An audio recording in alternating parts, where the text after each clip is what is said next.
దినమంతా మనం వాక్య భాగంలోనికి ప్రవేశిద్దామండి. ఈ రాత్రి శనివారపు ప్రార్థన కూడికలో ప్రభు మనతో మాట్లాడులాగన వాక్యమును చదువుకొని వాక్యంలో నుంచి కొన్ని విషయాలు మనము దేవుని సన్నిధానం ధ్యానం చేసుకుని దేవుని ఆశీర్వాదాలు మనం పొందుకుందామండి. క్రొత్త నిబంధన గ్రంథంలో నుండి ఏప్రిల్ రాసిన పత్రిక 5వ అధ్యాయము 9వ వచనాన్ని మనం చదువుకొని ప్రార్థన చేసుకుని ప్రభు సన్నిధానంలో దేవుని యొక్క ఆశీస్సులు మనం పొందుకుందామండి. 203వ పేజీ,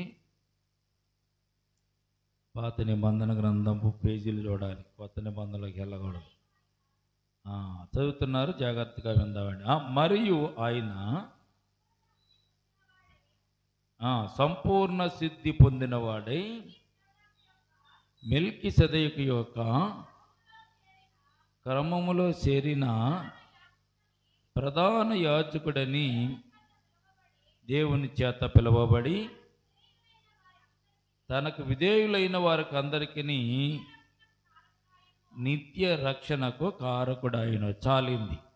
దేవుని వాక్యం చదివిన బిడ్డను దేవుడు దీవించుగాక. చిన్ని ప్రార్థన చేసుకొని మనము వాక్య భాగంలోనికి మనం ప్రవేశిద్దామండి. స్తోత్రమునైనా ప్రేమల తండ్రి, కృపగల దేవందమునైనా ఇంతవరకునైనా పాటలు యందు తోడుగున్న దేవా, వాక్య భాగంలో కూడా మీరే మాకు తోడుగా ఉండి మమ్మల్ని నడిపించండి. చదవబడినటువంటి లేఖన భాగాన్ని ఏప్రిల్ రాసిన పత్రిక 5వ అధ్యాయము 9వ వచనాన్ని ఈ సమయం అంతా మేము చదువుకుని చుండగా ఇందులో శ్రేష్టమైనటువంటి ఒక అంశాన్ని మేము ధ్యానం చేసుకోవడానికి నేనే మీ కృప చూపించండి. కూడి వచ్చిన ప్రతి ఒక్క బిడ్డను ప్రభా మీరు జ్ఞాపకం చేసుకొని అరికాలు మొదలుకొని నన్నెత్త వరకు కూడా సంపూర్ణ స్వాధీనములు, మీ ఆత్మ స్వాధీనములో మమ్మల్ని ఉంచుకోండి. వినగల చెవులు, గ్రహింపగల హృదయం, అంగీకరించే మనసు, ఆనందించే ఆత్మను దయచేయండి. అటు రీతిగానే నిలబడిన దాసును మరుగుపరచండి. ఈ దాసుని ముఖాంతంలో వచ్చి మీరే మాట్లాడండి. దాసుని ప్రభా అరికాలు మొదలుకొని నన్నెత్త వరకు కూడా ప్రభా మీ ఆత్మ స్వాధీనంలో ఉంచుకోండి. నిలబడుతున్న వాడిని నేను కాదు నైనా ప్రభా, మీరే మా మధ్య నిలబడి నైనా నా పెదవులు కాదు నైనా, నా పెదవుల ద్వారా మీరే మీ ఆత్మ చేత మాట్లాడి నీ బిడ్డల మమ్మల్ని అందరినీ కూడా ఆదరించమని చేసిన ప్రార్థన పాదచన చేర్చుకోమని యేసయ్య ఉన్నతమైన పరిశుద్ధ నామమున ప్రార్థించి మిక్కిలి వినయముతో బ్రతిమలాడి వేడుకొనుచున్నాము తండ్రి. ఆమేన్. ఆమేన్. ప్రియదేవుని బిడ్డలారా, ఈ రాత్రి దేవుని సన్నిధానంలో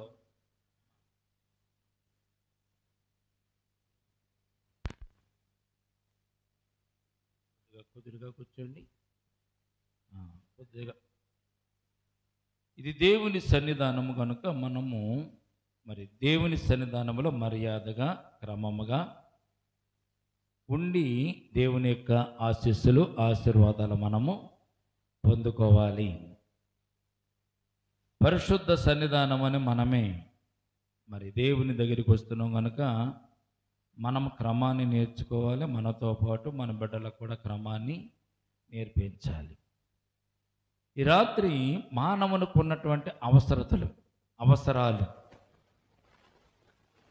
భౌతికపరమైనటువంటి అవసరాలు, అలాగే భద్రతాపరమైనటువంటి అవసరాలు, ప్రేమ కలిగినటువంటి అవసరాలు, గౌరవప్రదమైనటువంటి అవసరాలు, ఇవన్నీ మానవునికి కావాలని దేవుడికి తెలుసు.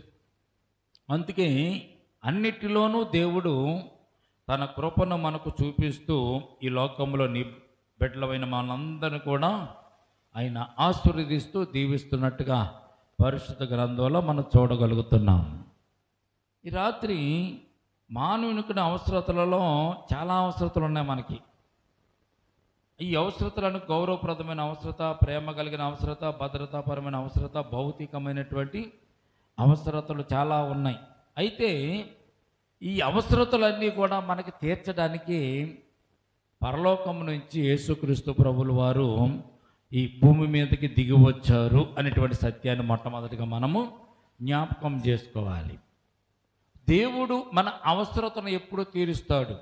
మన అక్కరతలను ఎప్పుడు తీరుస్తాడు అన్నది కూడా మనం ప్రశ్న వేసుకుంటే, ప్రియదేవుని బిడ్డలారా, దేవుడు మన అవసరతలు తీర్చాలి అంటే మనము దేవునికి తగినట్టుగా ఈ లోకంలో నడుచుకోవాలి అనే సత్యాన్ని పరిశుద్ధ గ్రంథం మనకి తెలియచేయబడుతుంది. ఎలాగుంటే మనము దేవుని సన్నిధానంలో దేవుడు మన అవసరతను తీరుస్తాడు అన్నదానికి చదవబడినటువంటి లేఖన భాగంలో 9వ వచనంలో ఏమని రాయబడి ఉందంటే, మరియు ఆయన సంపూర్ణ సిద్ధి పొందినవాడై.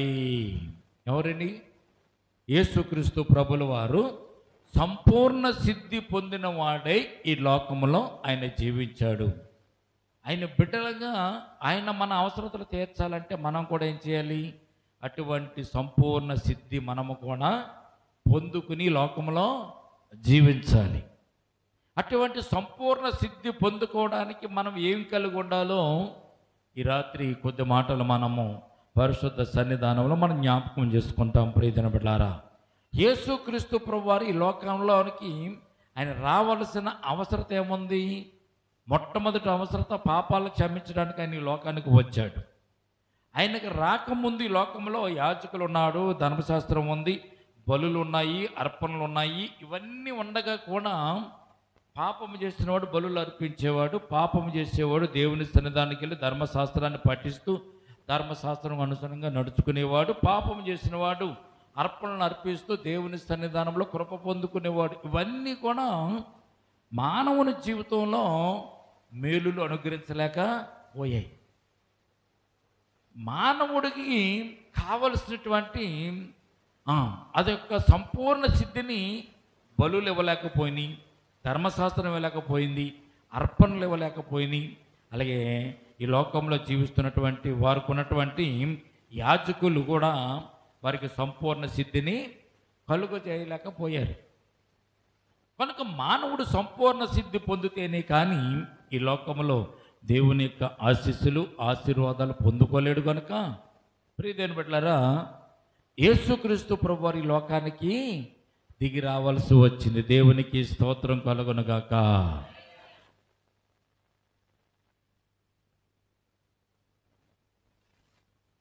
కనుక ఈ సమయం ముందు మనం జ్ఞాపకం చేసుకుంటే ప్రియదేవుని బిడ్డలారా, హలో,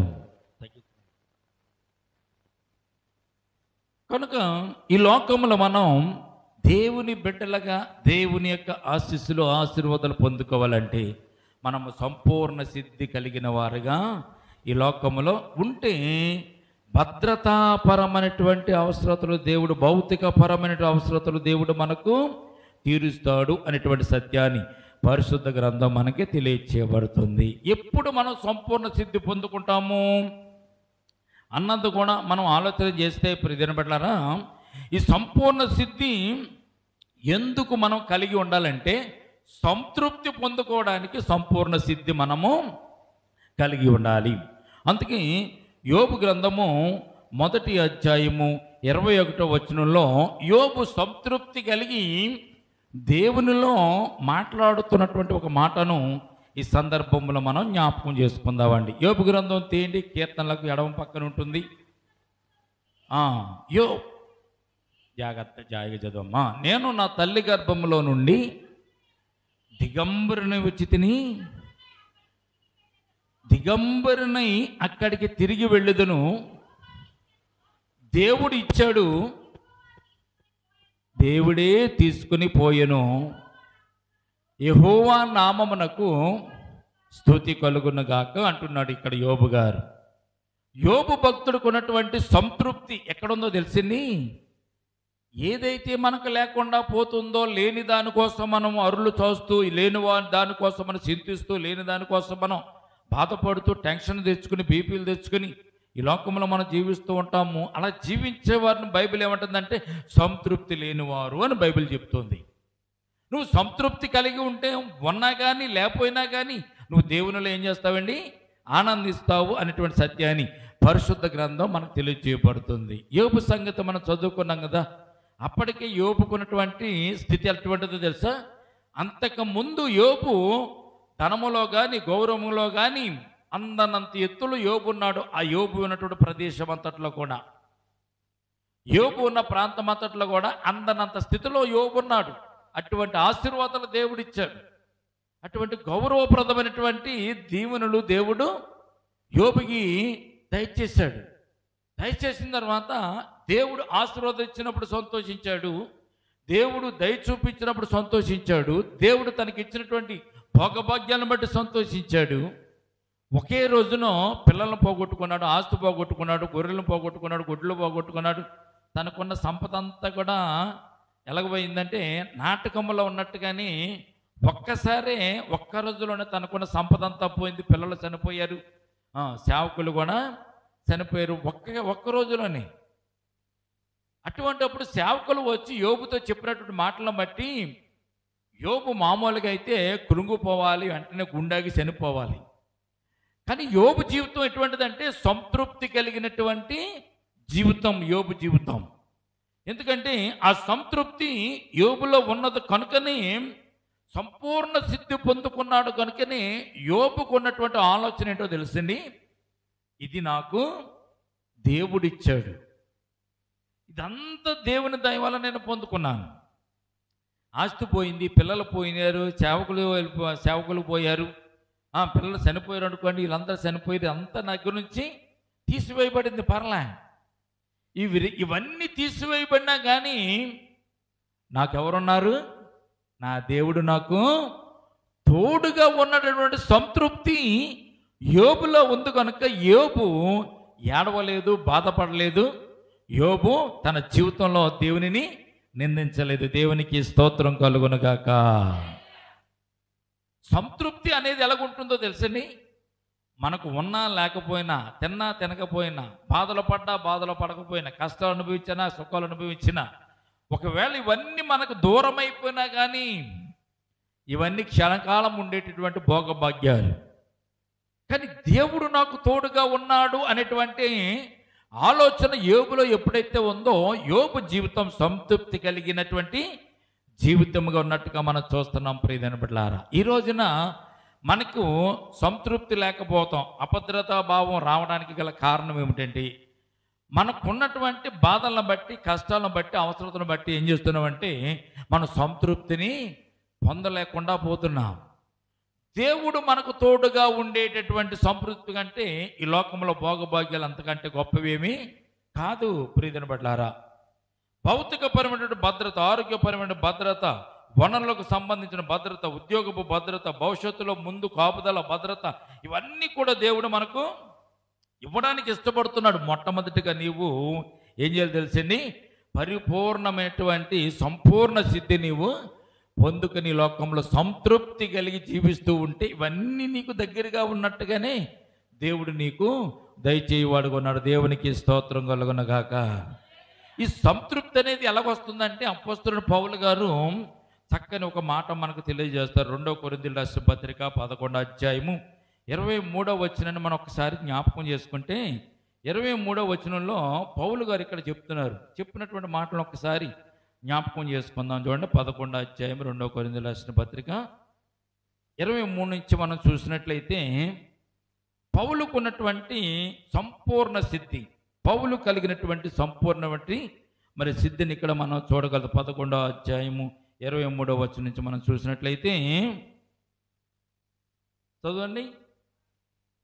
వారు క్రీస్తు పరిచారకులా వెర్రివాని వల్ల మాట్లాడుతున్నాను, నేనును మరి ఎక్కువగా క్రీస్తు పరిచారకుడును, మరి విశేషముగా ప్రయాసపడితిని.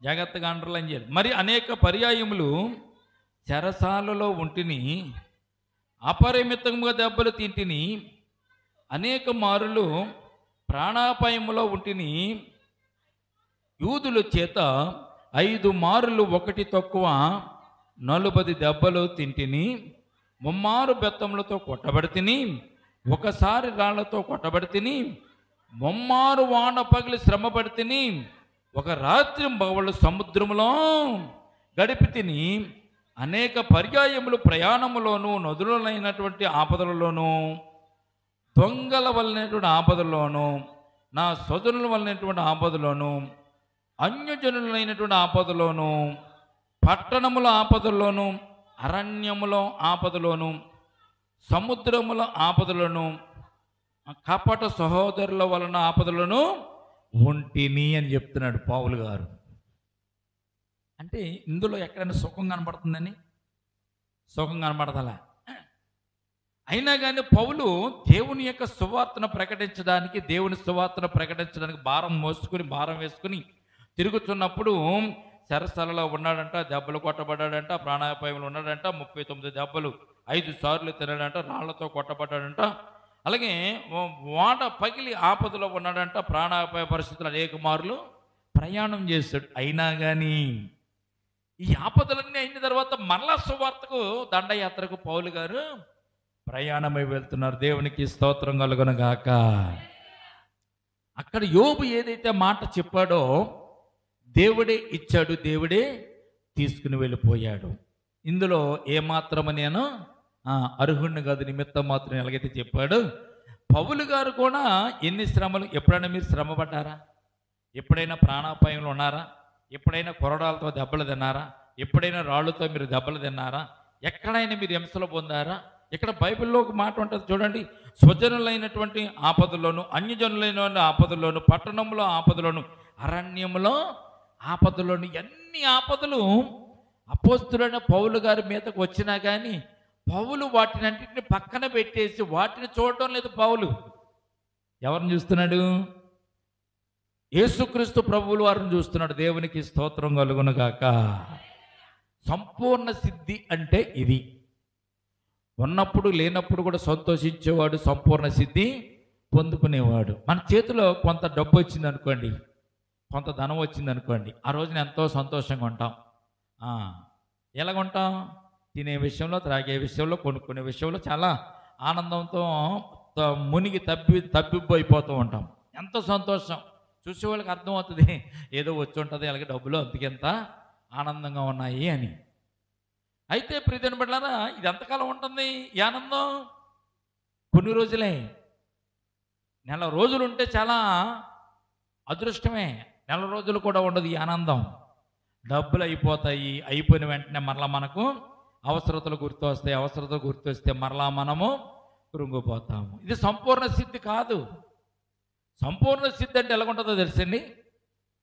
దేవుల్లో ఆనందించడం అంటే ఎలాగుంటుందో తెలుసండి? ఉన్నప్పుడు లేనప్పుడు కూడా ఒకే రీతిగా ఉండేవాడు సంపూర్ణ సిద్ధి పొందుకున్నవాడని పరిశుద్ధ గ్రంథం మనకు తెలియజేయబడుతుంది. దేవునికి స్తోత్రం కలుగునుగాక.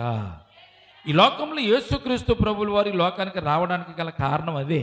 ఆయన నీకు సంపూర్ణ సిద్ధి ఇవ్వడానికి ఆయన ఈ లోకానికి వచ్చినట్లుగా పరిశుద్ధ గ్రంథంలో మనం చూడగలుగుతున్నాం.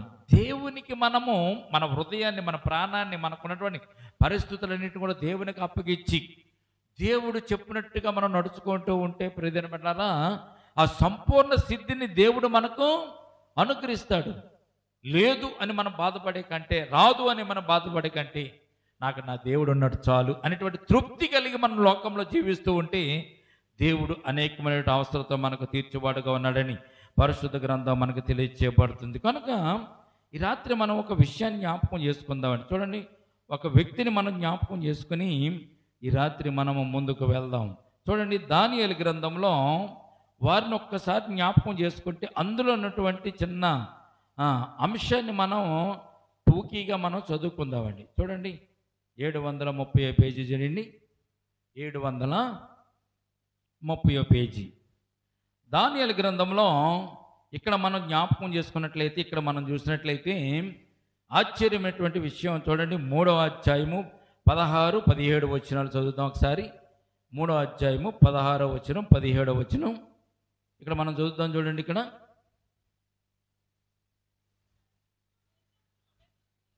అబేద్నెగోయు రాజుతో ఇలాగ చెప్పిరి, నెబుకద్నెజరు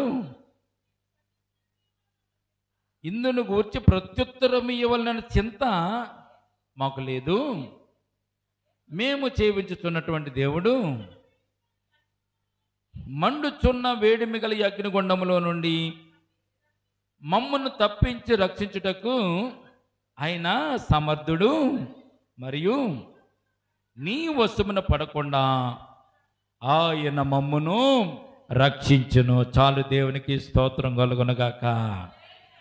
ఇవ్వకపోయినా, పోషించకపోయినా, కాపాడకపోయినా, డబ్బులు లేకున్నా, ఆస్తుపాస్తులు లేకున్నా కానీ మాకేం పర్వాలేదు. మా ప్రాణాన్ని తీయాలని చూస్తున్నావా? మా ప్రాణం తీయడానికి అగ్నిగుండంలో పడేయాలని అనుకుంటున్నావా? అయినా మాకేమీ పర్వాలేదు. ఏం చేస్తాం? మా దేవుడు మమ్మల్ని తప్పించడానికి అయినా సమర్థుడు, మమ్మల్ని కాపాడడానికి కూడా అయినా సమర్థుడు. ఒకవేళ ఆయన మనల్ని తప్పించకపోయినా, కాపాడకపోయినా మేమేం చేయమంటున్నారు? రాజా, నీ దేవతలను మేము పూజింపమనియు, నీవు నిలువబెట్టించిన బంగారు ప్రతిమకు నమస్కారము చేయమనియు తెలుసుకొను. ఇక్కడ చూడండి, యోబు బిడ్డలను కోల్పోయాడు, ఆస్తి అంతా కోల్పోయింది, సంపద అంతా కోల్పోయినా కానీ నిశ్చలమైనటువంటి మనసుతో యోబు ఉన్నాడు. అక్కడ యోబు నిశ్చలమైన మనసుతో, యోబు తన జీవితాన్ని దేవునికి అప్పగించుకుని సంపూర్ణ సిద్ధి పొందుకుని యోబు అక్కడ జీవించుతున్నట్టుగా పరిశుద్ధ గ్రంథంలో మనం చూడగలుగుతున్నాం. అయితే ఇక్కడ షడ్రక్ మేషక్ అబేద్నెగోలను కూడా మనం జ్ఞాపకం చేసుకుంటే, ప్రియమైన బిడ్డలారా, ఇక్కడ ఏముందో తెలుసండి, రాజుగారు నిలబెట్టించిన బొమ్మకు నమస్కారం చేయమంటే మీరు నమస్కారం చేయమన్నా, మేము దేవునికి తప్ప ఎవరికి దండము పెట్టనన్నారు. బాగుంది. రాజుగారికి తెలిసింది. రాజుగారు తీసుకొచ్చి, మీరు ఇప్పుడైనా మొక్కుతారా మొరక్కరా? సకల విధమైన వాద్యాలు మ్రోగుతున్నప్పుడు ఈ ప్రతిమ మొక్కితే మీరు బ్రతికిపోతారా లేకపోతే చచ్చిపోతారా అని చెప్పి రాజుగారు చెప్పినా వారు వినలేదు. మా దేవుడు, మేము పూజించుతున్నటువంటి దేవుడు ఈ అగ్నిగుండము నుంచి తప్పించడానికి ఆయన సమర్థుడు అని చెప్తున్నారు. ఇక్కడ ఏంటి? ఆయన దేవుని మీద ఉన్నటువంటి నమ్మిక, దేవుని మీద ఉన్నటువంటి విశ్వాసము, దేవుని మీద ఉన్నటువంటి ప్రగాఢమైనటువంటి అచంచలమైనటువంటి స్థిరము కలిగినటువంటి నమ్మకాన్ని ఇక్కడ వారు చూపించడానికి ఇష్టపడుతున్నారు. సంతృప్తి కలిగినటువంటి జీవితం. దేవుడు మాకు ఎంతో మేలు చేశాడండి. దేవుడు మాకు ఎంతో కాపుదలు ఇచ్చాడండి. దేవుడు ఎంతో మనల్ని ఉన్నతమైన స్థితిలోనికి ఆయన మమ్మలను తీసుకుని వచ్చాడండి. ఇవన్నీ ఉన్నా లేకపోయినా పర్లేదండి, దేవుడు మాతో ఉంటే చాలు అనేటువంటి సంతృప్తి కలిగినటువంటి జీవితం ఎవరైతే జీవించడానికి ఇష్టపడతారో వారిని దేవుడు ఆశీర్వదించేవాడుగా ఉన్నాడు. దేవునికి స్తోత్రం కలుగునుగాక. చూడండి, వీరికి ఉన్నటువంటి సంతృప్తి కలిగిన జీవితం ఏంటంటే ప్రాణాలు కూడా లెక్క చేయకుండా అగ్నిగుండంలోనికి వెళ్ళడానికి వారు ఇష్టపడుతున్నట్టుగా మనం చూస్తున్నాం. ప్రాణాలు సైతం వారు లెక్క చేయడం లేదు. ఈ రోజున ఎవరన్నా వచ్చి యేసుప్రభు నువ్వు నమ్ముకోండి, యేసుప్రభు దేవుడు కాదని చెప్తే చాలు నీకు ₹1,00,000 ఇస్తానన్నావు అనుకోండి, దేవుడు కాదని చెప్తే ఏం పోతున్నాయి అని చెప్పి వెంటనే మనం ₹1,00,000 కోసం దేవుడు కాదని చెప్పే స్థితిలో కూడా ఈ రోజున చాలామంది క్రైస్తవులు ఉన్నారు. కారణం ఏంటో తెలుసండి, నామకర్త క్రైస్తవులు అయిపోయారు. దేవునిని నమ్మి, దేవుని యందు విశ్వాసం ఉంచి, నమ్మిక ఉంచి, దేవుని రక్షణ పొందుకున్నాను, నేను ఈ లోకంలో తిరగకూడదు, లోకంలో నడవకూడదు, లోకపు ఆచారాలు ఆచరించకూడదు అనేటువంటి ఆలోచన ఏ క్రైస్తవుడికి కూడా ఈ భూమి మీద లేదు. లోకంతో కలుస్తున్నారు, లోకంలో తిరుగుతున్నారు, కానీ పేరు మాత్రం మేము క్రైస్తవులు ఉండి అంటున్నారు. మరి క్రైస్తవులు అన్నప్పుడు నువ్వు బీసీలో చేరాలి కదా, బీసీలో చేరతామంటే అమ్మో పిల్లలకు ఉద్యోగం రాదని అందుకే బీసీలో చేరమంటున్నారు. క్రైస్తవులు కదా, నువ్వు బొట్టు పెట్టుకోకూడదా, తాళి కట్టుకోకూడదు, గ్లాజులు వేసుకోకూడదు కదా, మరి నువ్వు అన్యులకి మిల్ల వివాహం చేసుకుంటున్నావు, అన్యులకి మిల్ల నువ్వు తిరుగుతున్నావు, ఇంకా నువ్వు క్రైస్తవుడు ఏంటంటే అది అదేనండి, ఇది ఇదేనండి. ఆత్మ శుభ్రంగా ఉండాలండి, మనసు శుభ్రంగా ఉండాలి, కానీ పై ఆచారాలు ఏముందని అంటున్నారు. దేవునిలో ఉండడానికి వచ్చినటువంటి నీవు అన్నిటిని విడిచిపెట్టి దేవుడు రమ్మన్నాడు. లోకములో ఉన్నదంతటిని విడిచిపెట్టి దేవుని కొరకు నీవు ప్రయాసపడాలి. అవి లేకపోతే మేము బ్రతకలేమని, అవి లేకపోతే మాకు అందం లేదని, అవి లేకపోతే మమ్మల్ని మా చుట్టాల పట్టాలు మమ్మల్ని వెలివేస్తారు అనేటువంటి సాంప్రదాయానికి తెరదీసి ఈ రోజున చాలామంది నామకార్థ క్రైస్తవులుగా ఉండిపోతున్నారే కానీ నిజమైన క్రైస్తవులు ఉండడానికి వారు ఇష్టపడడం లేదు. రేపొద్దున్న ఈ లోకం విడిచిన తర్వాత తీర్పు దినాన్న దేవుని దగ్గరికి వెళ్ళిన తర్వాత ఏం ఉండవు.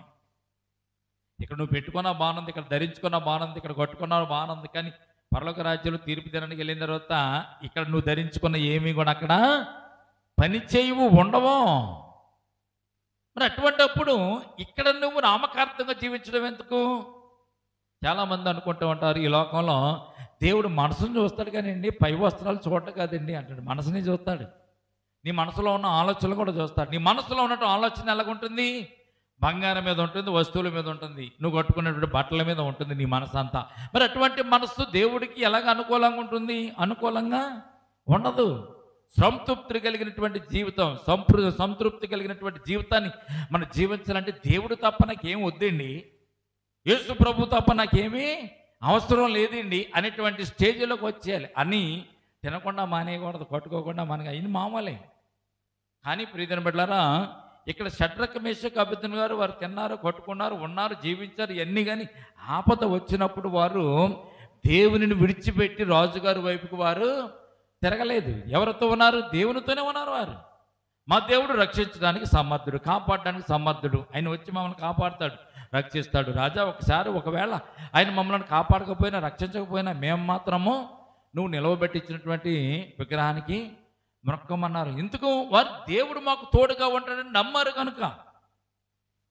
ఈ రోజున దేవుడు మనకు తోడుగా ఉన్నాడని నమ్మగలిగితే సంతృప్తి కలిగినటువంటి జీవితాన్ని మనం కూడా జీవించడానికి అవకాశం ఉంటుంది. దేవునికి స్తోత్రం కలుగునగాక. భద్రతాపరమైనటువంటి అవసరాలు దేవుడు తీరుస్తాడు. అగ్నిగుండంలోనికి షడ్రక్ మేషక్ అబేద్నెగోలు వెళ్తుంటే అననీయ మిషాయేలు ఆజర్యాలు వెళ్తుంటే ప్రియమైన దేవుడు వారికి భద్రత కల్పించాడు. ఎలాగ భద్రత కల్పించాడు? అగ్నిగుండంలో వీరు పడవేయకముందే దేవుడు తన దూతను అగ్నిగుండంలో ఉంచాడు. ఇదొక అద్భుతమైనటువంటి విషయం. రెండవ విషయం ఏంటంటే దానియేలు జీవితాన్ని కూడా దేవుడు అద్భుతంగా మలిచినట్టుగా పరిశుద్ధ గ్రంథంలో మనం చూస్తాం. చూడండి, 6వ అధ్యాయం 4వ వచనం. 6వ అధ్యాయం 4వ వచనం చూడండి. 6వ అధ్యాయం 4వ వచనం చూస్తే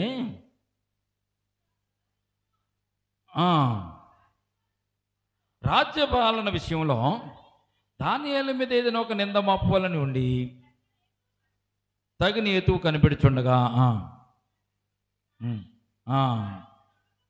నమ్మకస్తుడై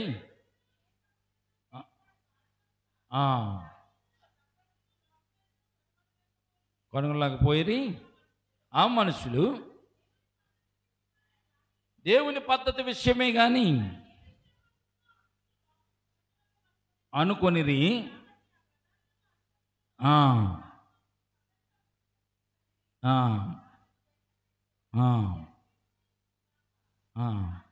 13వ వచనం చదవండి. అందుకు వారు చెరపట్టబడిన యూదుల్లో ఉన్న దానియేలు నిన్నే గాని శాస్త్రాన్ని లక్ష్య పెట్టక అనుదినము ముమ్మారు ప్రార్థన చేస్తున్నాడని రాజుగారి దగ్గరికి వచ్చేవారు సాడీలు చెప్పారు. సాడీలు చెప్తే రాజుగారికి చాలా కోపం వచ్చింది. కోపం వచ్చిన తర్వాత బంట్రోతులు పిలిచాడు.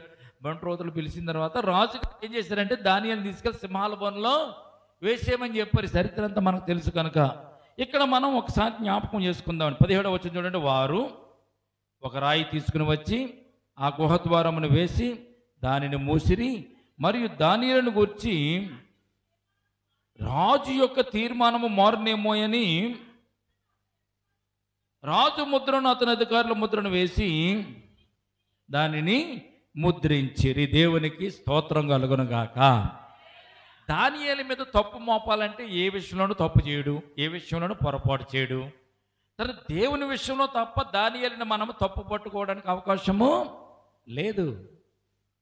ఎవరి విషయం అంటే తన దేవుని విషయంలో తప్ప వేరేగా మనం అతను తప్పు పట్టుకోలేము. కనుక దానియేలు దేవునికి ప్రార్థన చేయకుండా రాజుకే ప్రార్థన చేసేలాగా ఒక శాస్త్రాన్ని వారు పుట్టించారు, శాస్త్రాన్ని ముద్రించారు. దాన్ని బట్టి అందరం ప్రజలను ఎవరో వాళ్ళు చూడడం లేదు, పరికించడం లేదు. కానీ దానియేలు మీద వారి ఫోకస్ అంతా ఉంది. దానియేలు ఉదయము మధ్యాహ్నము సాయంత్రం ముమ్మారు ప్రార్థన చేసేవాడు దానియేలు. కనుక దానియేలు ముమ్మారు దేవునికి ప్రార్థన చేయకుండా ఉండలేడు. మొట్టమొదటి విషయం, తన దేవునికి తప్ప వేరే దగ్గర మనం చేయడు దానియేలు. మూడవ విషయం, దేవునికి అతనికి ఉన్నటువంటి బాంధవ్యం ఎప్పటి నుంచో ఉంది కనుక దేవుని తప్ప రాజుగారిని గౌరవించడు అనేటువంటి విషయం వారికి తెలిసి దానియేలును పట్టుకుని ఏదో రకంగా శిక్షించాలి అనుకుని ప్రధానమంత్రులను వీళ్ళందరూ కూడా వచ్చి కుట్ర పని చేశారు. కుట్ర పని రాజుగారు చెప్పారు. రాజుగారు అమాయకుడు కనుక రాజుగారు ఏం చేశారంటే దానియేలును శిక్షించమని ఆజ్ఞ ఇచ్చారు. కానీ రాజుగారికి అంత ఇష్టం కూడా లేదు దానియేలును శిక్షించడం. అయితే ఇక్కడ చక్కని మాట మనకు పరిశుద్ధ గ్రంథంలో మనం చూడగలుగుతాం. చూడండి, 18వ వచనం చూడండి. 18వ వచనం చూడండి. అంతట రాజు తన నగరకు వెళ్ళి ఆ రాత్రంతా ఉపవాసం ఉండి నాట్య వాద్యములను జరగనీయలేదు, అతనికి నిద్ర పట్టలేదు. ఒక్క విషయం జ్ఞాపకం చేద్దామండి. సింహాల బోన్లోకి వెళ్ళింది ఎవరు? దానియేలు వెళ్ళాడు. సింహాల బోన్లోకి వెళ్ళినటువంటి దానియేలుకి ఏం మట్టకూడదు? నిద్ర మట్టకూడదు. ఎవరు ఉపవాసం ఉండాలి? దానియేలు ఉపవాసం ఉండాలి. అయ్యో, నా బతుకు ఎలాగైపోయింది, నా పరిస్థితి ఎలాగైపోయింది, నేను సింహాల బోన్లోకి వచ్చేసరి సింహాలు నన్ను తినేస్తే నా ప్రాణం పోతుంది అని భయంతో బిక్కు బిక్కుమంటూ నిద్రపోకుండా దానియేలు ఉండాలి, ఉపవాసము దానియేలు ఉండాలి. ఇక్కడ చిత్రమైన విషయం ఏంటో తెలుసా ప్రియమైన బిడ్డలారా? రాజుగారు ఉపవాసం ఉన్నాడు, రాజుగారు నిద్రపోలేదు. దేవునికి స్తోత్రం కలుగునుగాక. రాజుగారు తన నగరంలోకి వెళ్ళాడు, గదిలోకి వెళ్ళిన తర్వాత పడుకుందామంటే నిద్ర వస్తలేదు.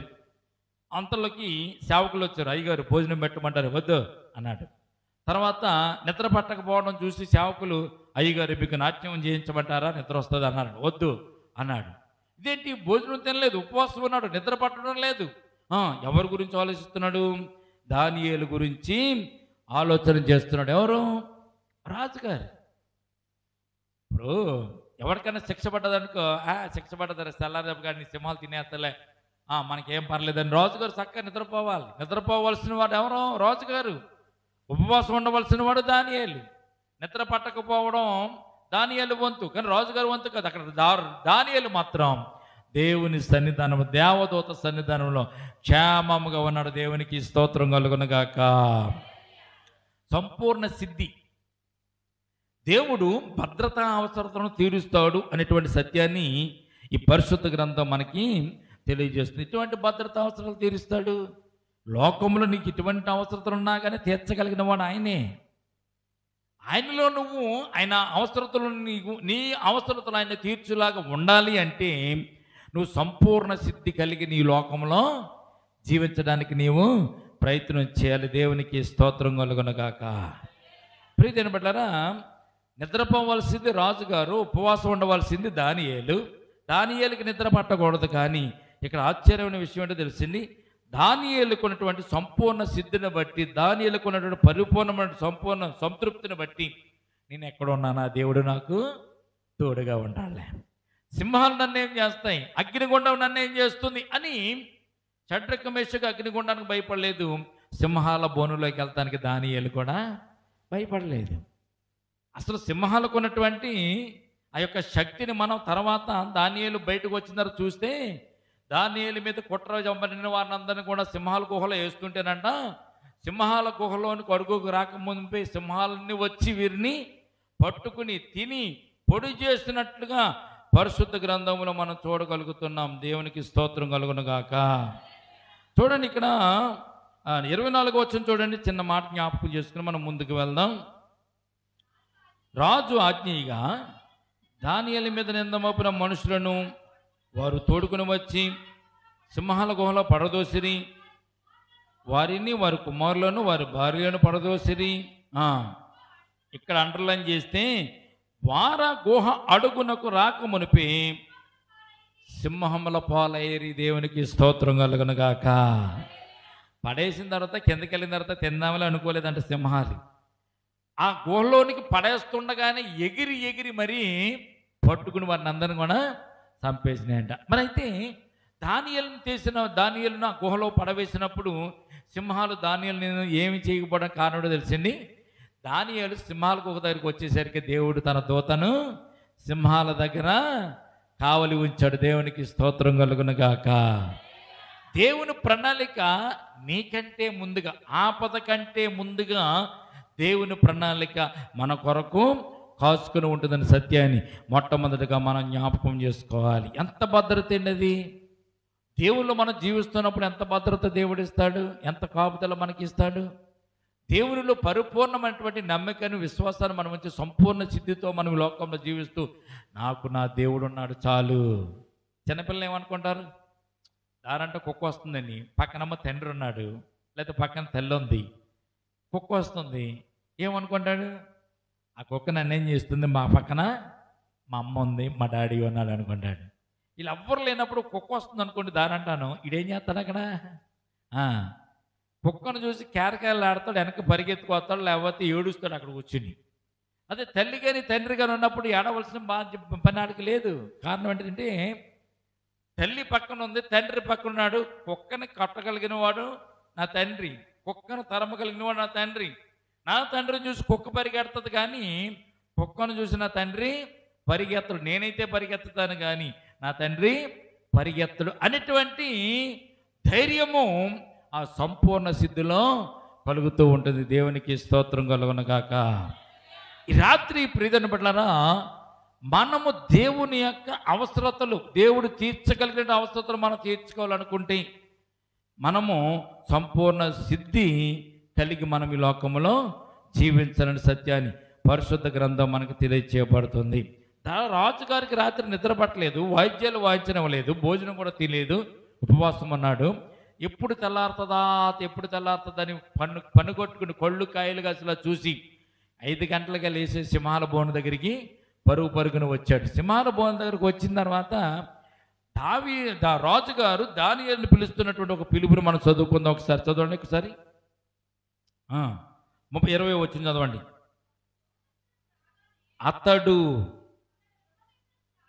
అతడు గుహ దగ్గరికి రాగానే దుఃఖ స్వరముతో దానియేలును పిలిచి, జీవము గల దేవుని సేవకుడైన దానియేలు, నిత్యము నువ్వు సేవించుతున్న నీ దేవుడు నిన్ను రక్షింపగలిగినా అంటున్నాడు. చూడండి, చిన్న లాజిక్ ఇక్కడ చూద్దాం.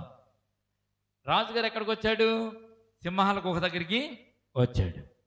రాజుగారికి ఉన్నటువంటి ఆలోచన ఏంటి? దానియేలు సేవించుతున్నటువంటి దేవుడు దానియేలును కాపాడతాడు. ఏమవుతుంది దానియేలుకి?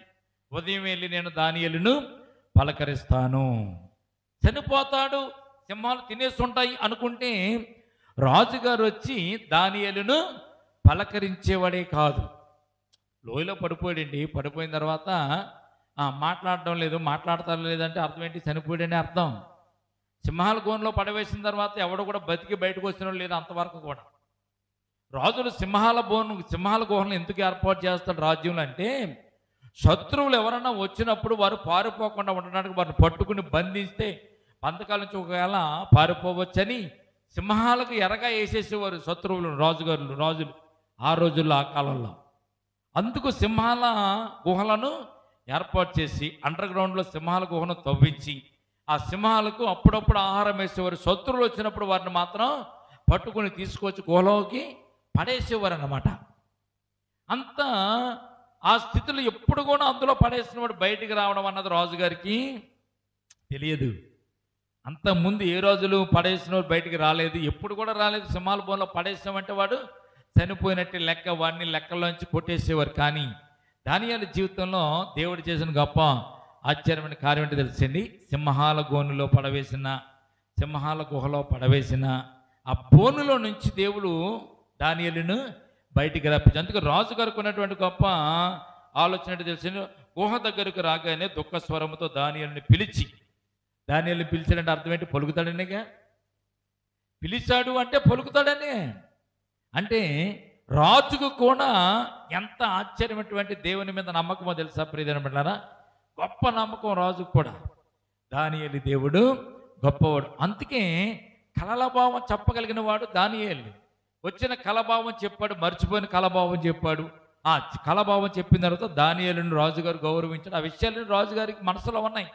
కానీ వాళ్ళు ఎంత కుట్ర చేసి దానియేలుని సింహాన్మూలంలో పడేస్తారన్న విషయం రాజుకు తెలియదు కనుక ఏదో సంతకం చేశాడు, ఏదో ముద్ర వేశాడు. దానియేలు సింహాల బోన్లోకి వెళ్ళవలసి వచ్చింది. అయినా కానీ దానియేలు దేవుడు గొప్పవాడని సత్యాన్ని ఇక్కడ, జీవము గల దేవుని సేవకుడు అయిన దానియేలు, నిత్యము నువ్వు సేవించుతున్న నీ దేవుడు నిన్ను రక్షింపగలిగినా అన్నాడు. అవును, నా దేవుడు నన్ను రక్షించాడు. రాత్రంతా ఉపవాసం అన్నాడు, భోజనం చేయలేదు, నాట్యం ఆడనివ్వలేదు, నిద్ర పట్టలేదు, రాత్రంతా జాగారం చేశాడు. పొద్దున్నే వచ్చి దానియేలు గుహ దగ్గరికి వచ్చి ఇవన్నీ చేస్తుంటే ఇక్కడ దానియేలు లోపల నుంచి ఏమడుగుతున్నాడు చూడండి, 21. అందుకు దానియేలు, రాజు చిరకాలము జీవించునుగాక అన్నాడు. దేవునికి స్తోత్రం కలుగునుగాక. నా సంగతి పక్కన పెట్టండి రాజుగారు, నా దేవుడు నన్ను కాపాడుతాడు. రాజు కూడా చిరకాలము జీవించునుగాక. నా దేవుని దృష్టికి నేను నిర్దోషిగా కనబడుతున్న కనుక ఆయన తన దూతను పంపించి సింహములు నాకు ఏ హానియో చేయకుండా వాటి నోళ్ళు మూయించెను. దేవునికి స్తోత్రం కలుగునుగాక. దేవుడు తన దూతను పంపించాడు, సింహాల నోళ్లను మూపించాడు. అంటే కట్టేలేదు. దూత వచ్చి అక్కడ నుంచి ఉంటే సింహాలు ఏం చేయడానికి అవకాశము ఏమీ లేదు. రాజా, నీ దృష్టికి నేను నేరము చేసిన వాడును కాను కదా అన్నాడు. దేవునికి స్తోత్రం కలుగునుగాక. ఏ నేరము ఏ తప్పిదము చేయని వాడిని నేను, నీ దృష్టిలో కూడా ఎప్పుడు నేను నేరము చేయలేదు. అయినా కానీ అన్యాయంగా నన్ను సింహాల బోనులోనికి త్రోసివేయబడ్డాను కనుక, అన్యాయం చేత త్రోయబడ్డాను కనుక దేవుడు నన్ను తన దూతను పంపించి నన్ను రక్షించాడు అన్నాడు. దేవునికి స్తోత్రం కలుగునుగాక. ఈ రాత్రి సంతృప్తికరమైనటువంటి జీవితం ఏంటంటే ఏదొచ్చినా, అందుకే దావీదు గారు ఒక మాట, కొండలతోటి ఉన్న కొనలు నాకు సహాయం ఎక్కడి నుంచి వస్తుంది, యెహోవానే నాకు సహాయం. నాకు లేమి కలగదు. లేమంటే అసలు నాకు పొదువే లేదు, నాకు లేమంటూ ఏమీ లేదు. నాకు దేవుడు నాకు తోడుగా ఉన్నాడు, ఆయన నాకు తోడుగా ఉండి నడిపిస్తున్నాడు కనుక నాకు ఏమాత్రము లేమి లేదు అనేటువంటి సత్యాన్ని దావీదు అక్కడ మనకు తెలియజేయబడుతున్నట్టుగా మనం చూస్తున్నాం. ప్రియదినబడ్లారా, దేవుడి మీద నమ్మిక ఉంచిన వారిని దేవుడు ఎప్పుడు కూడా కాపాడుతూనే ఉంటాడు. దానియేలు జీవితంలో ఒక చిన్న సంఘటన జరిగిందండి. దానియేలును సమూయేలు మన అభిషేకించిన తర్వాత రాజుగా దావీదును దేవుడు సౌలు రాజుగా అభిషేకించిన తర్వాత సమూయేలు వచ్చి అభిషేకించిన తర్వాత దావీదు సౌలు రాజు దగ్గరికి వెళ్ళాడు. సౌలు రాజు దగ్గర యుద్ధాలు నేర్చుకున్నాడు. ఇవన్నీ నేర్చుకున్న తర్వాత సౌలుకు ఒక అనుమానం వచ్చింది. గొలియాతును ఎప్పుడైతే దావీదు చంపాడో, దావీదు గొలియాతుని చంపినప్పుడు రాజుగారికి అనుమానం వచ్చింది. ఈ పెద్ద గొలియాతుని చంపేసాడు, వీడు రేపు 12 రోజున నాకు వ్యతిరేకంగా సైన్యాన్ని పోగేసుకుని నా మీదకు వస్తాడు, నన్ను కూడా రాజుగా దింపేస్తాడు. ఎలాగా దేవుడు అభిషేకించేశాడు కాబట్టి ఇప్పుడు నేనేం చేయాలి, దావీదును చంపేయాలి. రాజుగా లేకుండా చంపేస్తే నేనే రాజుగా ఉంటాను అనుకుని దావీదును తరవడం మొదలుపెట్టాడు. దావీదును ఎన్నిసార్లు తరిమినా కానీ దావీదును దేవుడు సౌలు చేతికి అప్పగించలేదు. దేవునికి స్తోత్రం కలుగునుగాక. దావీదు చేతికి సౌలు రాజును దేవుడు అప్పగించాడు, కానీ ఒక్కొక్క సందర్భంలో దావీదును సౌలు చేతికి దేవుడు అప్పగించలేదు. కారణం ఏంటో తెలుసండి, దావీదు అంటే దేవునికి చాలా ఇష్టం. దావీదు తంబుర తీసుకుని వాయిస్తూ ఉంటే సౌలు మీద ఉన్నటువంటి దురాత్మ వెళ్ళిపోయేది. దావీదు గురించి చాలా సత్యమైన విషయాలు పరిశుద్ధ గ్రంథంలో ఉంటాయి. మొదటి సమూయేలు గ్రంథంలో ఒకసారి చూడండి, ఎంత సంతృప్తి కలిగినటువంటి ఆ జీవితాన్ని దావీదు కూడా పొందుకున్నాడో సమూయేలు గ్రంథంలో మనం చూస్తే మనకు అర్థమవుతుంది. చూడండి ఒకసారి సమూయేలు గ్రంథం 2వ అధ్యాయం 16వ అధ్యాయం 18వ వచనం మనం చూస్తే 16వ అధ్యాయం 18వ వచనం చూడండి. 2వ సమూయేలు, మొదటి సమూయేలు 16:18 అండి. మొదటి సమూయేలు, దయచేసి మొదటి సమూయేలు 16:18 చూడండి ఒకసారి. చిత్తగించము, బెత్లెహేమీయుడైనటువంటి యెష్షయి కుమారులలో ఒకరిని నేను చూసి తిని, అతడు చమత్కారముగా వాయించగలడు, అతడు బహు శూరుడును, యుద్ధశాలియు, మాట నేర్పరియు, రూపసుయునై ఉన్నాడు. ఎంత చెప్పిన తర్వాత లాస్ట్లో ఒక మాట అంటాడు. ఏమంటాడంటే, మరియు యెహోవా వానికి తోడుగా ఉన్నాడు అని చెప్తున్నాడు. దేవునికి స్తోత్రం కలుగునుగాక. ఎందుకు సౌలు ఎన్ని కూడా ఎంక్వైరీ చేస్తున్నాడు, సౌలు మీద దురాత్మ వచ్చి సౌలుని బాధ పెడుతుంది. ఇప్పుడు మనం గాలి పడుతుంది అంటాం కదా, అటువంటి విధంగా సౌలు మీదకి గాలి పడ్డప్పుడల్లా సౌలు చాలా బాధపడుతున్నాడు. బాధపడుతున్నట్టు 14వ వచనం మనం చదువుతాడు. యెహోవా ఆత్మ సౌలును విడిచిపోయి యెహోవా యొద్ద నుండి దురాత్మ ఒకటి వచ్చి అతను వెరిపింపగా, సౌలు సేవకులు దేవుని యొద్ద నుండి వచ్చిన దురాత్మ ఒకటి నిన్ను వెరిపించి ఉన్నది. మా ఏలిన మాడవైన నీవు ఆజ్ఞేయము, నీ దోసరమని మేము సిద్ధంగా ఉన్నాము. చితారా సమత్కారం వాయింపగల ఒకటి విచారించుటకు మాకు సెలవేమో. దేవుని యొద్ద నుండి దురాత్మ వచ్చి నిన్ను పట్టినప్పుడల్లా అతడు సితారా చేత పట్టుకుని వాయించుడు చేత నీవు బాగుపడదువని అతనితో అనిరి. సౌలు బాగుగా వాయింపగల ఒకరిని విచారించి నా యొద్దకు తీసుకుని రండి అని తన సేవకులకు సెలవీగా వారిలో ఒకడు చిత్తగించు బెత్లెహేమైనటువంటి యెష్షయి యొక్క కుమారులలో ఒకరిని నేను చూసి అతడు చమత్కారముగా వాయింపగలడు. అతడు బహు సూర్యుడును యుద్ధశాలిని మాట నేర్పరియు రూపశీయునై ఉన్నాడు, మరియు యెహోవా అతనికి తోడుగా ఉన్నాడని చెప్పిన సందర్భం ఇక్కడ మనం చూస్తున్నాం. సౌలు మీద దురాత్మ వచ్చినప్పుడల్లా దావీదు సితారా పట్టుకుని వాయించేవాడంట. దావీదు సితారా పట్టుకుని వాయించడం ఎక్కడ నేర్చుకున్నాడు? గొర్రెలను కాసేటప్పుడు నేర్చుకున్నట్టుగా మనం చూస్తున్నాము. గొర్రెలు ఎక్కడైనా సితారా వాయిస్తుంటే వెంటయా? మిమ్మల్ని ఎవరినన్నా పాట పాడమని అనుకోండి అమ్మా, గొర్రెల దగ్గరికి వెళ్ళి పాట పాడండి అని అనుకో, ఏమంటారు మనం? అదేంటండి గొర్రెల దగ్గరికి వెళ్ళి పాట పాడటం ఏంటండి? గొర్రెలు నా పాట ఏంటయ్యా? గొర్రెలకు నా స్వరం తెలుస్తుందా? గొర్రెలకు సంగీతం వినపడుతుందా? అంటే దేవుడు దావీదుని ఎలాగ తయారు చేశాడంటే చమత్కారముగా వాయించగలిగేటటువంటి వాయిద్యాల్ని దావీదు చేత దేవుడు ఆ రోజున తర్పీదు చేయించి వాయించినట్టుగా మనం చూస్తున్నాం. దేవునికి స్తోత్రం కలుగును గాక. గొర్రెల దగ్గర సితారాను వాయించేవాడు ప్రియమైన బిడ్డలారా.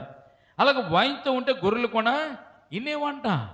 గొర్రెలు కూడా ఇనేవంట. ఈ రోజున పాటలు పాడమంటే, స్టేజీ మీదకి ఎక్కి పాటలు పాడమంటే ఒక 100 మంది ఉంటే పాడేవాళ్ళు కొంతమంది, 50 మంది ఉంటే పాడేవాళ్ళు కొంతమంది, 2-3 ఉంటే ఏం పాటలేండి అనేవాళ్ళు కొంతమంది. జనాభా ఉంటేనే కానీ పాటలు పాడిన వాళ్ళు ఈ రోజున చాలామంది ఉన్నారు సంఘాలు. మీటింగుల్లో కూడా అంతే, జనం బాగా వస్తే పాటలు పాడదాం, అప్పటిదాకా మనం కూర్చుందామని అనుకున్న వాళ్ళు కూడా చాలామంది మన దావీదు అలాగ జనం గురించి పాడేవాడు కాదు, దేవుని గురించి పాటలు పాడేవాడు. దేవునికి స్తోత్రం కలుగును గాక. దావీదు తన జీవితంలో తన రిజం చూసినట్లయితే చమత్కారంగా వాయిస్తాడు, గొర్రెలు కాచుకునేవాడు. తర్వాత మూడో విషయం ఏంటో తెలిసింది, దేవుడు అతనికి తోడుగా ఉన్నాడు. దేవునికి స్తోత్రం కలుగును గాక. దేవుడు తోడుగా ఉంటే పరిపూర్ణమైన జీవితాన్ని మనం జీవిస్తాం. అది అసలు విషయం. తర్వాత దావీదును రాజు చంపాలని ఎన్ని ప్రయత్నాలు చేసినా కానీ దేవుడు దావీదును తప్పించుకుంటూ వచ్చినట్లుగా పరిశుద్ధ గ్రంథంలో మనం చూడగలుగుతున్నాం. 15 సంవత్సరాలు దావీదు సౌలు దగ్గర కొలువు చేశాడండి. 15 సంవత్సరాల తర్వాత దావీదును తరవడం పెడితే మరలా 15 సంవత్సరాలు దావీదు అడవుల్లోనూ కొండల్లోనూ కోనలోనూ తిరిగాడు. రాజుగా అభిషేకింపబడిన వాడు రాజు అయిపోవాలని కోరుకుంటుంది, కానీ దావీదుకి ఆ కోరికలు. దేవుడు ఎప్పుడు నన్ను సింహాసనం మీద నిలబెడితే అప్పుడే నేను దేవుని సింహాసనం మీద కూర్చుని ప్రజలను పరిపాలిస్తాను అనేటువంటి నిశ్చయత కలిగిన వాడు దావీదు. అందుకే దావీదుకు దేవుడు తోడుగా ఉన్నట్టుగా పరిశుద్ధ గ్రంథంలో మనం చూడగలుగుతున్నాం. దేవునికి స్తోత్రం కలుగును గాక. 19వ వచనం చూడండి ఒకసారి. సౌలు యెష్షయి యొద్దకు దూతలను పంపి గొర్రెల యొద్దనున్న నీ కుమారుని దావీదును నా యొద్దకు పంపమనెను. అప్పుడు యెష్షయి ఒక గార్ధబొమ్మ మీద రొట్టెలను ద్రాక్షరసమును ఒక మేకపిల్లను వేయించి తన కుమారుడైన దావీదు చేత సౌలు వద్దకు పంపెను. దావీదు సౌలు దగ్గరకు తన ఎదుటకు నిలబడగా అతని యందు సౌలుకు బహు ఇష్టము పుట్టిన అతడు సౌలు ఆయుధములను మోయువాడై ఉండెను. దేవునికి స్తోత్రం కలుగును గాక. సౌలు ఆయుధాలు మోయడానికి దావీదు ఇష్టపడ్డాడు. పరిచర్య చేస్తేనే కానీ నువ్వు రాజు అవలేవు. నాయకుడుగా ఉన్నవాడు ఏం చేయాలంటే పరిచర్య చేయాలి, సేవ చేయాలి ముందు, తర్వాత నాయకుడిగా అవడానికి అవకాశం ఉంటుంది. ప్రియమైన బిడ్డలారా, కనుక ఈ రాత్రి మనం ప్రియమైన బిడ్డ జ్ఞాపకం చేసుకున్నట్లయితే పరిపూర్ణతలోని సంతృప్తిలోని దేవుని ఆశీర్వాదాలు భౌతికమైన అవసరతలు తీరుతాయి అనేటువంటి సత్యాన్ని పరిశుద్ధ గ్రంథం మనకు తెలియచేయబడుతుంది. అందుకే మనం జ్ఞాపకం చేసుకుంటే యోబు జీవితంలో సంతృప్తి ఉంది. ఉన్నా లేకపోయినా పర్లేదు, నా దేవుడు నాకు తోడుకున్నాడు. షడ్రక్ మేషక్ అబేద్నెగోలో కూడా దేవుని యొక్క సంతృప్తి వారికి ఉంది కనుకనే దేవుడు వారికి తోడుగా నడిపించాడు. దానియేలు జీవితంలో కూడా సింహాలు నన్ను ఏం చేస్తాడు, దేవుడు నాకు తోడుగా ఉన్నాడు. రాజు కూడా నమ్మాడు, దేవుడు దానియేలుకు తోడుగా ఉండి నడిపిస్తాడు అని. ఈ రోజున దావీదు జీవితంలో గొప్ప కార్యాలు దేవుడు చేశాడు. అనేకమైన సందర్భాలు యుద్ధాల సమయంలో కూడా దేవుడు దావీదుకు తోడుగా ఉండి దావీదును నడిపించాడు. మరి ఈ రాత్రి మనం కూడా సంతృప్తి కలిగినటువంటి సంపూర్ణ సిద్ధి కలిగినటువంటి వారుగా దేవునిలో నడవడానికి మనం ఇష్టపడితే, పౌలు గారు ఎన్నో రకమైనటువంటి దెబ్బలు పొందాడు, దెబ్బలు తిన్నాడు, ప్రాణాపాయ పరిస్థితులు ఉన్నాడు, అలాగే రాళ్లతో కొట్టబడ్డాడు, చెంపలు కొట్టబడ్డాడు, అనేకమైన హింసలు పొందాడు. అయినా కానీ దేవుని మీద నమ్మికతో విశ్వాసంతో పౌలు గారు దేవుని సువార్తను ప్రకటిస్తూ ముందుకు సాగిపోయారు. ఈ రాత్రి మనము కూడా అటు రీతిగా దేవునిలో సంతృప్తి కలిగి జీవిస్తేనే తప్ప దేవుని ఆశీస్సుల ఆశీర్వాదాలు మనకు దొరకమన్న సత్యాన్ని లేఖనాలు తెలియజేస్తున్నాయి. యాజకులు వచ్చి చేయవలసినటువంటి పని యాజకులు వచ్చారు, సంపూర్ణ సిద్ధి కలుగు చేయలేకపోయారు. ధర్మశాస్త్రం వచ్చింది, సంపూర్ణ సిద్ధిని కలుగు చేయలేకపోయింది. బలులు అర్పించాము, బలుల వల్ల సంపూర్ణ సిద్ధి మనకు కలగలేదు. అర్పణలు అర్పించేవారు, అయినా కానీ సంపూర్ణ సిద్ధి మానవులకు, యూదులకి, ఇశ్రాయేలుకి కలగలేదు. కానీ యేసుక్రీస్తు ప్రభువు అందుకొరకు సంపూర్ణ సిద్ధి మనలో కలగడానికైనా పరలోకం నుంచి భూలోకం మీదకైనా దిగిరాగవలసి వచ్చింది. ఆయన వచ్చి మనకు సంపూర్ణ సిద్ధి ఏంటో, సంతృప్తి ఏంటో అన్నీ తెలియజేసి గౌరవప్రదమైనటువంటి అవసరతలు తీర్చాడు. ప్రేమపరమైన అవసరం తీర్చాడు, భద్రతాపరమైన అవసరతలు, భౌతికపరమైన అవసరతలు కూడా తీర్చడానికైనా ఈ లోకానికి వచ్చారు. ఎవరైతే ఆయన యందు విశ్వాసం ఉంచి, నమ్మిక ఉంచి ఆయనలో సాగుతూ ముందుకు వెళ్తూ ఉంటారు, తృప్తి కలిగి ఎవరైతే జీవిస్తూ ఉంటారో, యోబులాగా, షడ్రకు, మేషకు, అబ్దెనగోగా, దానియేలులాగా, దావీదులాగా ఎవరైతే సంతృప్తి కలిగి ఉంటారో, ఏమున్నా ఏమి లేకపోయినా యెహోషువను కూడా జ్ఞాపకం చేసుకోవాలి. యెహోషువ ఒక మాట అంటాడు, పశువుల శాలలో పశువులు లేకపోయినా, ఇంట్లో గొర్రెలు లేకపోయినా, గొర్రెల దొడ్లో గొర్రెలు లేకపోయినా, నాకు ఏ సంపద లేకపోయినా, ఏమీ లేకపోయినా నేను యెహోవానే సేవిస్తాను, వేరే వాళ్ళు నేను జీవించను అని యెహోషువ కూడా చాలా అద్భుతమైన స్టేట్మెంట్ ఇస్తాడు. నేను నా ఇంటి వారిని యెహోవాని మీరు ఎవరిని సేవిస్తారు?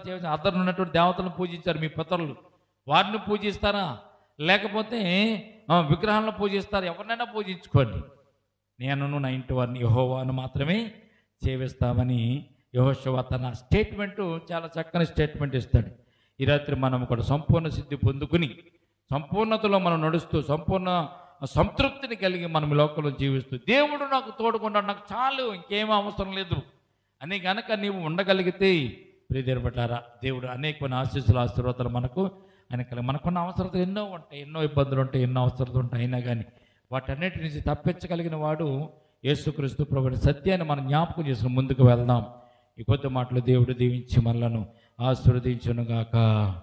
ప్రేమల తండ్రి, కృపల దేవందమనైనా ఎంతవరకునైనా కొడుకులో ఉండి మాతో మాట్లాడినందుకు వేలాది వందనాలు, స్తుతులు, స్తోత్రాలు తండ్రినైనా. కూడి వచ్చిన సంఘాన్ని, సంఘ బిడ్డని జ్ఞాపకం చేసుకోండి. ఈ లోకంలో తండ్రి భౌతికపరమైన అవసరతలు, ప్రేమానురాగాలమైన అవసరతలు నేను ప్రభా, మాకున్నటువంటి ఆర్థికమైనటువంటి అవసరతలు తీర్చగలగడానికి నేను ప్రభా, పరలోకం నుంచి భూమికి దిగి వచ్చిన గొప్ప దేవుడు నీవే తండ్రి. ఈ రాత్రి కూడి వచ్చిన సంఘాన్ని, సంఘ బిడ్డ మీరు జ్ఞాపకం చేసుకోండి నైనా. వారి జీవితాల్లో ఉన్నటువంటి ప్రతి అవసరతలు, ఆకృతులు తీర్చండి తండ్రి. నైనా ప్రభువా, ఈ రాత్రి మేము జ్ఞాపకం చేసుకుంటున్న తండ్రి నైనా, యోబు గారిని బట్టి నేను సంతృప్తి కలిగినటువంటి జీవితాన్ని యోబు కలిగి ఉన్నాడు కనుకనే యోబుకు మీరు తోడుగుండి యోబుకున్నటువంటి ప్రతి అవసరతలు, ఆకృతులు తీర్చిన గొప్ప దేవుడు. షడ్రకు, మేషకు, అబేద్నెగో జీవితంలో కూడా సంతృప్తి కలిగి ఉన్నారు కనుకనే వారికి నేను మీరు తోడుగుండి అగ్నిగుండంలోంచి వారిని విడిపించారు నైనా. దానియేలు జీవితంలో కూడా సంతృప్తి కలిగిన జీవితాన్ని దానియేలు కూడా కలిగి ఉన్నారు కనుకని, ఏమున్నా ఏమి లేకపోయినా నా దేవుడు నాకు తోడుగున్నాడు చాలు అనేటువంటి నేను ప్రభువా మనస్సు కలిగి తృప్తి కలిగినటువంటి జీవితాన్ని వారు జీవిస్తున్నారు కనుకనే వారికి మీరు తోడుకున్నారు. అలాగే అపోస్తలుడైన పౌలు గారు కూడా మీరు తోడుకు నడిపించిన దేవుడవు. దావీదునైతే నేను ప్రభువా వెన్నంటి ఉండి నడిపించిన గొప్ప దేవుడవునైనా. అటువంటి సంతృప్తి కలిగిన జీవితాన్ని బిడ్డలమని మేము కూడా కలిగి ఉండడానికి, సంఘం కూడా కలిగి ఉండడానికి నేను అన్ని విషయాల్లో ప్రభువా మిమ్మల్ని మాదిరిగా పెట్టుకుని మేము నడవడానికి నేను కృప చూపించండి. ఇప్పుడు వచ్చిన సంఘాన్ని, సంఘ బిడ్డలు జ్ఞాపకం చేసుకోండి తండ్రి. కస్తూరం తెల్లగా జ్ఞాపకం చేసుకుని ఆరోగ్యం దీవించండి. అరికాలు మొదలుకొని నన్నెతో సంపూర్ణ స్వస్థత దయచేయండి. చారం తల్లిగారిని వారిని కూడా జ్ఞాపకం చేసుకుని వారికి నా కృతల అవసరం తీర్చండి. అటు రీతికిన ప్రభునైనా మరి బాణమ్మ గారిని బట్టి ప్రార్థిస్తున్న వారి కుటుంబాన్ని జ్ఞాపకం చేసుకోండి. లక్ష్మణ్ గారిని బట్టి ప్రార్థిస్తున్న వారి కుటుంబాన్ని కూడా జ్ఞాపకం చేసుకోండి తండ్రి. అలాగే రేవతమ్మని బట్టి ప్రార్థిస్తున్నాం, వారి కుటుంబాన్ని బట్టి ప్రార్థిస్తున్నాం తండ్రి. జ్ఞాపకం చేసుకుని దీవించిన ప్రభు. నిర్మలమ్మ కుటుంబాన్ని కూడా జ్ఞాపకం చేసి సహోదరికి ఉన్నటువంటి బాధలు, ఇరుకులు, ఇబ్బందుల నుంచి తప్పించండి, జయముని కలిగించండి. అటు రీతిగానే ప్రభునైనా రానటువంటి బిడ్డలు ఉన్నారు తండ్రి, వారందరూ కూడా జ్ఞాపకం చేసుకోండి తండ్రి. నైనా ఎవరైతే రాలేకపోయారో ఈ రాత్రికాల సమయం ముందు వారితో కూడా మీరు మాట్లాడండి. మీ సన్నిధానంలో సంపూర్ణ సంతోషం, ఆనందం కలదనటువంటి సత్యాన్ని వారు ఎరిగి ఉండడానికి నైనా మీ కృప చూపించండి తండ్రి. మరి ముఖ్యమో ప్రభునైనా ఈ రాత్రి నేను చెప్పబడిన వాక్యాన్ని ప్రభా నీ బిడ్డల జీవితంలో ఫలింప చేయండి. సంతృప్తి కలిగిన జీవితాన్ని ప్రభా, నిన్ను విడిచి వెళ్ళినటువంటి జీవితాన్ని నీకు తోడుగా నేను నీవే తోడుగా కలిగినటువంటి జీవితాన్ని వారు కలిగి ఉండడానికి నేను కృప చూపించండి. ఈ రాత్రి ప్రభునైనా పరమ తండ్రివి, పరలోకపు తండ్రివినైనా మమ్మల్ని ఎల్లప్పుడూ కాపాడేటువంటి గొప్ప దేవుడు నీవే కనుక తండ్రి, ఈ రాత్రి నీ బిడ్డలకు మీరే తోడుకోండి. నీ సన్నిధాన పాత్రతో నీ బిడ్డలు ఇంటికి వెళ్తుండగా వారి కుటుంబాల్లో, వారి జీవితాలలో వచ్చండి తండ్రి. కుటుంబంలో శోధనలు తీసివేయండి, కుటుంబంలో ఉన్నటువంటి సమస్యలు తీసివేయండి. నేను వారి జీవితంలో ఉన్నటువంటి ఆర్థికపరమైన ఇబ్బందుల నుంచి విడుదల కలిగించండి. నీ రక్షణ ప్రభు కొనసాగించుకోవడానికి, రక్షణను ప్రభు చేత పట్టుకుని కొనసాగించుకోవడానికి చివరి వరకు నడిచేటటువంటి ధన్యత, అటువంటి కృపను, అటువంటి ఆశీర్వాదాన్ని బిడ్డలుగా దయచేయండి తండ్రి. లోకంలో మేము జీవిస్తున్నాం కనుక లోకపు ఆశలు, లోకపు కోరికలు మమ్మల్ని లాగుతూ ఉంటాయి కనుక నేను వాటి నుంచి మేము విడుదల పొందుకుని ప్రభు నీ వైపుకు చూస్తూ నేను ప్రభు నీ వైపుకు నువ్వు ఇచ్చినట్టు పరుగు పందెంలో నేను ప్రభు మేము సంపూర్ణంగా పరిగెడుతూ నీ పరలోక రాజ్యానికి చేరేటువంటి గొప్ప భాగ్యాన్ని బిడ్డలు మనం అందరికీ దయచేయండి. మా చుట్టుపక్కల ఉన్న ప్రతి ఇంటిని, ప్రతి గృహాన్ని కూడా జ్ఞాపకం చేసుకోండి. ఈ రాత్రి ప్రత్యేకించినైనా మా అత్తయ్య గారి వరకు ప్రార్థన చేస్తున్నాం తండ్రి. వారికి మంచి ఆరోగ్యం దయచేయండి ప్రభు. వృద్ధాప్యులు ఉన్నారు తండ్రి నైనా, సంఘాల గురించి ప్రార్థించడానికి, సంఘ బిడ్డల కొరకు ప్రార్థించడానికి నైనా, మా కుటుంబాల గురించి కూడా ప్రార్థించడానికి నేను ప్రభు మా అత్తయ్య గారికి మంచి ఆరోగ్యం దయచేయండి నైనా.